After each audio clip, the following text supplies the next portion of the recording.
Olá, queridos, a graça e a paz do Senhor Jesus seja em seu coração e sobre a sua vida. Estamos entrando na sua casa, no seu lar, na sua família com esse vídeo, começando o seu dia com Deus, que tem o intuito de abençoar a sua vida, trazer uma meditação na palavra do Senhor para seu conhecimento, para a bênção da sua vida. Nós estamos meditando o Evangelho segundo São João no capítulo 3, versículo 16, um versículo clássico. João 3,16 é um versículo que todo aquele que crê em Jesus deveria conhecer, ou conhece, né? Que diz assim: porque Deus amou o mundo de tal maneira que deu o seu Filho unigênito, para que todo aquele que nele crê não pereça, mas tenha a vida eterna. Esse é um versículo clássico, né? Todos devem conhecer. Mas o ensino dele é muito interessante. Ele começa ensinando sobre o amor de Deus. Deus amou o mundo. E ele não está dizendo que Deus amou o mundo perfeito. Não está dizendo que Deus amou um mundo onde as pessoas são perfeitas. Está dizendo que Deus amou as pessoas que estão no mundo, né?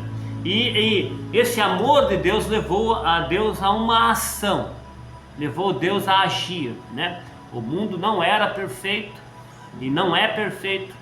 As pessoas no mundo não viviam em perfeição, estavam em pecados e entregues ao pecado, mas Deus resolveu não condenar este mundo, mas Deus resolveu providenciar uma salvação para este mundo. Então assim se manifesta o amor de Deus. O amor de Deus não se manifesta aprovando o que o mundo estava fazendo, mas o amor de Deus se manifesta dando uma oportunidade para que as pessoas se arrependam e sejam transformadas e sejam salvas. Foi isso que Deus fez.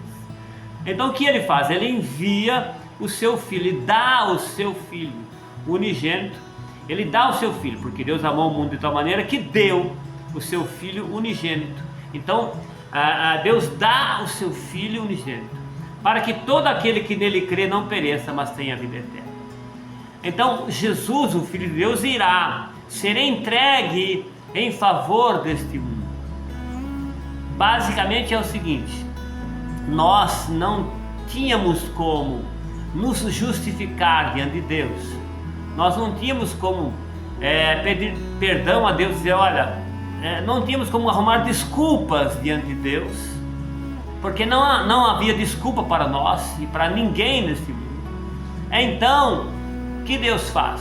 Deus providencia uma punição para esse pecado dessa pessoa, e Ele pune o pecado das pessoas no seu Filho, e é isso que a Bíblia diz, que Ele deu o seu Filho Jesus. Então, quando Deus pune os erros das pessoas no Filho dele, Ele está sendo justo, Ele está fazendo justiça, porque não há erro que não foi punido, porque todos os erros foram punidos em Jesus. E a partir do momento que a pessoa então entende isso, e ela crê em Jesus, e ela pede perdão por seus pecados, ela se arrepende dos seus pecados, Deus pode simplesmente perdoar estes pecados, porque ele já foi punido. Deus não tem mais necessidade de punir esses pecados, Ele simplesmente perdoa esses pecados, porque ele já foi punido. Mas o perdão não é mediante qualquer atitude, o perdão é mediante arrependimento. A pessoa precisa realmente arrepender e arrepender-se. E arrepender-se significa também abandonar aquele erro que ela comete, aquele erro que ela cometeu. Então arrepender-se é também abandonar. A pessoa abandona aquele erro e ela é perdoada por Deus, e ela então passa a ter direito à vida eterna, passa a ter a vida eterna, porque Deus amou o mundo de tal maneira que deu o seu Filho unigênito, para que todo aquele que nele crê não pereça, mas tenha a vida eterna. Eu quero orar por você e pela sua família. Senhor Jesus, eu quero abençoar esse homem, esta mulher, abençoar o pai, a mãe, o filho, o genro, a nora, o neto, a neta, o avô, a avó. Abençoa o Senhor no teu nome esta família. Abençoa a casa, o carro, a loja, o comércio, a oficina, o transporte, o restaurante, a indústria, o sítio, a chácara, a fazenda. Abençoa, Senhor, estas vidas no teu nome, Senhor Jesus. Glória a Deus. Queridos, somos a Igreja Batista do Cordeiro. Estamos na rua 7 de setembro, 1258, Jardim Módulo, Cordeirópolis. Visite-nos e você será abençoado. O Senhor te abençoe e te guarde. O Senhor volte o rosto para ti e tenha misericórdia de ti. O Senhor volte o rosto para ti e te dê a paz.